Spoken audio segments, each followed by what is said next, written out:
Assalamualaikum warahmatullahi wabarakatuh. Kami dari kelompok 9 yang akan mempresentasikan tentang kerja kelompok kami dengan bab kafalah dan rohen. Yang pertama dimulai dari pengertian kafalah. Kafalah yaitu menurut bahasa berarti adoman atau jaminan, hamalah atau beban, dan za'ama atau tanggungan. Kafalah juga merupakan jaminan yang diberikan oleh penanggung kepada pihak ketiga yang memenuhi kewajiban pihak kedua atau yang ditanggung. Dalam pengertian lain, kafalah juga berarti mengalihkan tanggung jawab seseorang yang dijamin dengan berpegang pada tanggung jawab orang lain sebagai penjamin. Definisi lain dari kafalah yaitu jaminan yang diberikan oleh penanggung kepada pihak ketiga, pihak yang memberikan hutang untuk memenuhi kewajiban pihak kedua yang berhutang atau yang ditanggung. Dasar hukumnya terdapat dalam surah Yusuf ayat 66 yang berarti Yakub berkata, aku sekali-kali tidak akan melepaskannya atau pergi bersama-sama kamu sebelum kamu memberikan kepadaku janji yang teguh atas nama Allah, bahwa kamu pasti akan membawanya kepadaku kembali kecuali jika kamu dikepung musuh. Tatkala mereka memberikan janji mereka, maka Yakub berkata, Allah adalah saksi terhadap apa yang kita ucapkan ini. Kemudian terdapat surat Yusuf ayat 72. Artinya, dan barang siapa yang dapat mengembalikannya piala raja, maka ia akan memperoleh bahan makanan seberat beban unta, dan aku yang menjamin terhadapnya. Terdapat juga hadis dari Salama bin Al-Aqwa radhiyallahu anhu, beliau berkata, kami duduk-duduk di sisi Nabi, tiba-tiba dibawakan jenazah seraya mereka berkata kepada Nabi, sholatkanlah mayat ini. Kemudian Nabi bertanya, apakah ia memiliki tanggungan hutang? Mereka menjawab, tidak. Lalu Nabi bertanya lagi, apakah dia meninggalkan harta? Mereka menjawab, tidak. Kemudian Nabi menyolati jenazah tersebut, yang maknanya bahwa Nabi tidak mau sholat mayit pada mayit yang masih punya hutang. Maka berkatalah Abu Qatadah, sholatlah atasnya ya Rasulullah, sayalah yang menanggung hutangnya. Kemudian Nabi baru menyolatinya. Hadis riwayat Bukhari. Selanjutnya yaitu pengertian rohen. Menurut bahasa, gadai berarti rohen, memiliki arti tetap dan lestari. Gadai juga dikatakan al-hasbu, artinya penahanan. Kemudian rohen juga memiliki arti menahan salah satu harta milik si peminjam atas pinjaman yang diterimanya. Barang yang ditahan tersebut memiliki nilai ekonomis, dengan demikian pihak yang menahan memperoleh jaminan untuk dapat mengambil kembali seluruh atau sebagian piutangnya. Secara sederhana dapat dijelaskan bahwa rohen adalah jaminan hutang atau gadai. Menurut Syafi'i, menjadikan suatu harta pegangan atau jaminan bagi sesuatu utang yang boleh digunakan untuk melunasi jika pengutang gagal melunasinya. Sedangkan menurut Maliki, sesuatu barang yang bernilai yang diambil dari pemiliknya sebagai pegangan atau jaminan bagi sesuatu utang yang lazim, yaitu suatu akad yang membolehkan memegang harta seperti harta hak alih, binatang, barang dagangan, atau manfaat yang boleh diambil tempo atau pekerjaan mengaitkan dengan uang. Kalau menurut Hambaliyah, gadai yaitu merupakan harta yang dijadikan pegangan bagi sesuatu utang, dan dengan itu ia boleh digunakan oleh membayar jika pengutang gagal membayar utangnya. Selanjutnya, menurut Ibnu Qudamah, salah seorang pakar fikih madhab Hambali menyatakan gadai sesuatu benda yang dapat dijadikan kepercayaan dari suatu utang untuk dipenuhi harganya. Apabila yang berutang tidak sanggup membayarnya dari orang yang berutang. Kemudian barang-barang secara umum sebagai jaminan kredit gadai oleh lembaga pegadaian diantaranya yaitu biasanya menggunakan barang perhiasan, terus barang-barang kendaraan, barang-barang elektronik, dan barang-barang perkakas rumah tangga. Juga surat berharga atau dokumen surat-surat penting, misalnya SK. dan lain-lain. Dasar hukum gadai itu terdapat dalam surah Al-Baqarah ayat 283, yang artinya jika kamu dalam perjalanan, sedang kamu tidak memperoleh seorang penulis, maka hendaklah ada barang tanggungan yang dipegang oleh yang berpiutang. Akan tetapi, jika sebagian kamu mempercayai sebagian yang lain, maka hendaklah yang dipercaya itu menunaikan amanatnya atau hutangnya. Dan hendaklah ia bertakwa kepada Allah. Dan janganlah kamu, para saksi, menyembunyikan persaksian. Dan barang siapa yang menyembunyikannya, maka sesungguhnya ia adalah orang yang berdosa hatinya. Dan Allah Maha mengetahui apa yang kamu kerjakan. Berdasarkan ayat di atas, dapat disimpulkan bahwa bagi yang memberi utang dan yang berutang dalam bepergian dan tidak mendapatkan notaris, maka untuk memudahkan jalannya, muamalah ini yang disertai dengan dalam melakukan transaksi lisan dan juga harus menyerahkan barang tanggungan kepada yang memberi utang sebagai jaminan bagi utang tersebut. Kemudian dalam hadis riwayat Bukhari Muslim, sesungguhnya Nabi Shallallahu Alaihi Wasallam membeli bahan makanan dari seorang Yahudi dengan cara berutang, dan beliau menggadaikan baju besinya. Dari hadis tersebut dapat dipahami bahwa bermuamalah dibenarkan juga dengan non-muslim dan harus ada jaminan sebagai pegangan, sehingga tidak ada kekhawatiran bagi yang memberi pinjaman. Sehingga kebolehan gadai yang terakhir yaitu berdasarkan ijma yang menyatakan bahwa gadai hukumnya boleh dan tidak pernah mempertentangkan tentang hukum mubah gadai dan landasan hukumnya. Dan berdasarkan fatwa Dewan Syariah Nasional tanggal 26 Juni 2002 dinyatakan bahwa pinjaman dengan menggadaikan barang sebagai jaminan hutang dalam bentuk ron dibolehkan. Jumhur ulama berpendapat bahwa ron disyariatkan pada waktu tidak bepergian maupun pada waktu bepergian.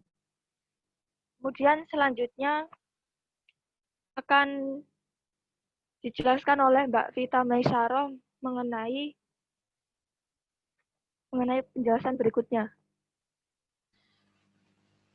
Di sini saya akan menjelaskan rukun dan syarat khalafah. Yang pertama, rukun khalafah terdiri atas sihat atau ijab qabul, maf'ul bih, objek, tanggungan, kafil penjamin, afkul anhud tertanggung, maf'ul lahu penerima hak tanggungan. Selanjutnya, sihat khalafah bisa diekspresikan dengan ungkapan yang menyatakan adanya kesanggupan untuk menanggung sesuatu, sebuah kesanggupan untuk menunaikan kewajiban, seperti ungkapan aku akan menjadi penjagamu atau saya akan menjadi penjamin atas kewajiban atas seseorang, atau ungkapan lain yang sejenisnya. Selanjutnya, maf'ul bihi, objek pertanggungan harus bersifat mengikat terhadap diri tertanggung dan tidak bisa dibatalkan tanpa adanya sebab syar'i. Selain itu, objek tersebut harus merupakan tanggung jawab penuh pihak tertanggung, seperti menjamin harga atas pihak transaksi barang sebelum serah terima menanggung beban hutang yang bersifat mengikat terhadap diri seseorang. Selain itu, nominal objek tertanggung harus jelas, tidak diperbolehkan menanggung sesuatu yang tidak jelas. Selanjutnya, kafil. Ulama fikih mensyaratkan seorang kafil haruslah orang yang berjiwa filantropi, orang yang terbiasa berbuat baik demi kemaslahatan orang lain. Selain itu, ia juga orang yang sudah balik dan berakal. Akad khalafah tidak boleh dilakukan oleh anak kecil, orang-orang safi ataupun orang yang terhalang untuk melakukan transaksi, karena itu bersifat kariti. Akad khalafah harus dilakukan oleh seorang kafil dengan penuh kebebasan tanpa adanya paksaan. Ia memiliki kebebasan penuh guna menjalankan pertanggungan, karena dalam akad ini kafil tidak memiliki hak untuk merujuk pertanggungan yang telah disepakati. Maf'ul anhu, syarat utama Yang harus melekat pada diri tertanggung atau maf'ul anhu adalah kemampuannya untuk menerima objek pertanggungan, baik dilakukan oleh diri sendiri ataupun orang lain yang mewakilkannya. Selanjutnya, maf'ul lahu. Lama mensyaratkan maf'ul lahu harus dikenali oleh kafil guna meyakinkan pertanggungan yang menjadi bebannya dan mudah untuk memenuhinya. Yang selanjutnya, lafadz. Disyariatkan keadaan lafadz itu berarti menjamin, tidak digantungkan pada sesuatu yang berarti sementara. Selanjutnya, rukun dan syarat rohen. Rukun rohen, gadai memiliki 4 rukun: rahin, murtahin, mahrun, dan mahrun bih. Rahin adalah orang yang memberikan gadai. Murtahin adalah orang yang menerima gadai. Mahrun atau rohen adalah harta yang digadaikan untuk menjamin utang. Mahrun bih adalah hutang. Menurut jumhur ulama, rukun gadai menjadi 4, yaitu akid, sikhat, mahrun, dan mahrun bih. Ada beberapa syarat yang terakhir dengan gadai. Yang pertama, syarat akid. Syarat yang harus dipenuhi oleh akid dalam gadai yaitu rahin dan murtahin adalah aliyah atau kecakapan. Selanjutnya, syarat sikhat. Menurut Hanafiyah, sikhat gadai tidak boleh digantungkan dengan syarat dan tidak disarankan kepada masa yang akan datang. Selanjutnya, syarat mahrun. Para ulama sepakat bahwa syarat-syarat mahrun sama dengan syarat-syarat jual beli. Artinya, semua barang yang diperjualbelikan sah pula digadaikan. Yang terakhir, mahrun bih. Mahrun bih adalah sesuatu yang karenanya barang gadaian diberikan sebagai jaminan kepada rahin. Sekian presentasi materi saya, bisa dilanjut oleh moderator.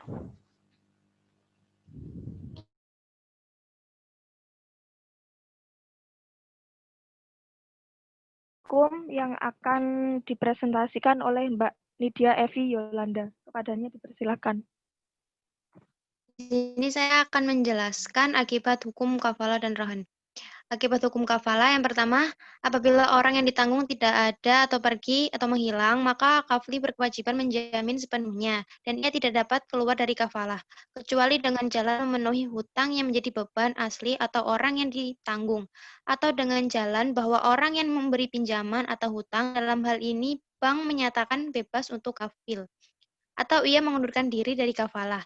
Ia berhak mengundurkan diri karena memang itu haknya. Yang kedua, adapun yang menjadi hak orang atau bank atau sebagai makfulahu, memfasak akad kafalah ini dari pihaknya. Karena hak mufasak ini adalah hak makfulahu. Dalam hal orang yang ditanggung melarikan diri, sedangkan ia tidak mengetahui tempatnya, maka si penanggung tidak wajib mendatangkannya. Tetapi apabila ia mengetahui tempatnya, maka ia wajib mendatangkan dan si penanggung diberi waktu yang cukup untuk keperluan tersebut. Selanjutnya, akibat hukum rahan. Akibat hukum akan timbul dari suatu peristiwa hukum yang terjadi. Peristiwa hukum yang terjadi pada suatu transaksi antara nasabah atau rahin dengan lembaga penggadaian atau murtahin. Sebelumnya didahului dengan adanya suatu perjanjian atau akad antara kedua belah pihak. Perjanjian atau akad tersebut telah disediakan oleh lembaga penggadaian dengan ketentuan hukum. Perjanjian bersumber dari buku 3 KUHP Perdata Indonesia yang berlaku terhadap transaksi. Transaksi tersebut termasuk dalam hal ini juga akad rohon. Akad rohon adalah suatu hak menahan harta milik si peminat sebagai jaminan atas pinjaman yang diterimanya. Pihak yang menahan memperoleh jaminan untuk mengambil kembali seluruh atau sebagian piutangnya. Dalam hal ini, rohin menggadaikan barangnya dan akan mendapatkan uang pinjaman sesuai dengan taksiran barang tersebut. Pihak penggadaian berkewajiban memberi uang pinjaman dan menjaga barang gadai yang digadaikan oleh nasabah. Sedangkan nasabah berkewajiban menyerahkan barang gadai dan membayar ujrah, serta melunasi hutangnya sebelum jatuh tempo. Ke penggadaian. Cukup sekian yang dapat saya sampaikan, saya kembalikan lagi ke moderator. Presentasi selanjutnya akan disampaikan oleh Mbak Metana mengenai implementasi lembaga keuangan. Padanya dipersilahkan. Iya, terima kasih waktunya moderator. Saya akan menjelaskan tentang implementasi dalam lembaga keuangan syariah. Implementasi kafalah dalam lembaga keuangan syariah. Kafalah ditetapkan di lembaga keuangan syariah, khususnya bank syariah, di mana bank bertindak sebagai penjamin dan nasabah sebagai bank yang dijamin. Dalam hal ini, bank mendapat fee atas jaminan yang diberikan kepada nasabah. Dalam pandangan Bank Muamalat Indonesia ada beberapa konsep kafalah. Yang pertama, kafalah bin nafas, yang kedua kafalah bil mal, yang ketiga kafalah, yang keempat kafalah al-muntazah. Penjelasannya bisa dibaca di PPT. Selanjutnya, ketentuan kafalah dalam transaksi lembaga keuangan termasuk perbankan syariah. Secara rinci diatur dalam Fatwa Dewan Syariah Nasional nomor 2 garing DSN MUI garing 4 garing 2000, di mana ketentuan kafalah tersebut ditetapkan dengan pertimbangan sebagai berikut. A. Bahwa dalam rangka menjalankan usahanya, seorang sering memerlukan penjamin dari pihak lain melalui akad kafalah, yaitu jaminan yang diberikan oleh penanggung kepada pihak ketiga untuk memenuhi kewajiban pihak kedua atau yang ditanggungkan. B. Bahwa untuk memenuhi kebutuhan usaha, lembaga keuangan syariah berkewajiban untuk menyediakan suatu skema penjaminan berdasarkan prinsip-prinsip syariah. C. Bahwa agar kegiatan kafalah tersebut dilakukan sesuai dengan ajaran Islam, DSN memandang perlu menetapkan fatwa tentang kafalah untuk dijadikan pedoman oleh lembaga keuangan syariah. Selanjutnya, implementasi rahan dalam lembaga keuangan syariah. Rahan merupakan produk penunjang sebagai alternatif pegadaian, terutama untuk membantu nasabah dalam memenuhi kebutuhan insidentalnya yang mendesak. Terkait dengan rahan dalam praktik perbankan syariah, bank tidak menarik manfaat apapun kecuali biaya pemeliharaan dan keamanan atas barang yang digadai. Akad rahan dapat pula diaplikasikan untuk memenuhi permintaan bank akan jaminan tambahan atas sesuatu pemberian fasilitas pembiayaan atas nasabah. Alur praktik rahan dalam lembaga keuangan syariah umumnya adalah menyerahkan jaminan kepada bank syariah. Jaminan ini berupa barang bergerak. 2. Akad pembiayaan dilaksanakan antara rahin dan murtahin. 3. Setelah kontrak pembiayaan ditandatangani dan anggunan oleh bank syariah, mencairkan pembiayaan. Rahin melakukan pembayaran kembali ditambah dengan fee yang telah disepakati. Fee ini berasal dari sewa pemeliharaan anggunan. Praktik disimpulkan. 1. Melalui bank. Menggunakan barang tertentu yang nilai dan merusak barang yang digadai rusak atau cacat, maka nasabah apabila nasabah wan prestasi, bank dapat melakukan penjualan barang yang digadai atas perintah hakim. 3. Nasabah mempunyai hak untuk menjual barang tersebut dengan seizin bank. Apabila hasil penjualan melebihi kewajiban, maka kelebihan tersebut menjadi milik nasabah. Bila hasil penjualan tersebut lebih kecil dari kewajibannya, nasabah menutupi kekurangannya. Dalam mekanisme perjanjian gadai syariah, akad perjanjian yang dapat dilakukan antara lain: 1. Akad al-Qardu Hasan, 2. Akad al-Mudarobah, 3. Akad Bai al-Muqayyah. Bisa dibaca penjelasannya di PPT. Kepada pemiliknya.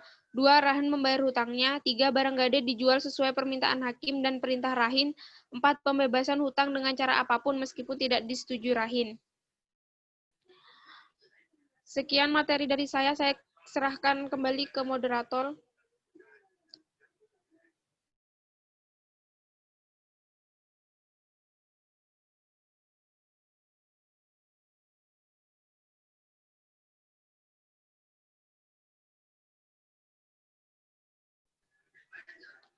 Saya serahkan ke moderator.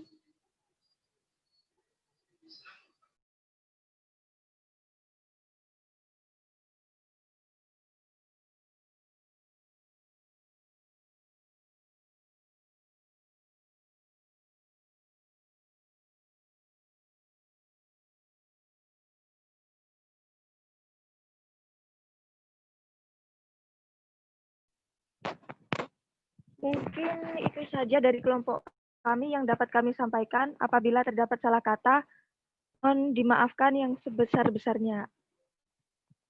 Cukup sekian, semoga dapat bermanfaat. Wassalamualaikum warahmatullahi wabarakatuh.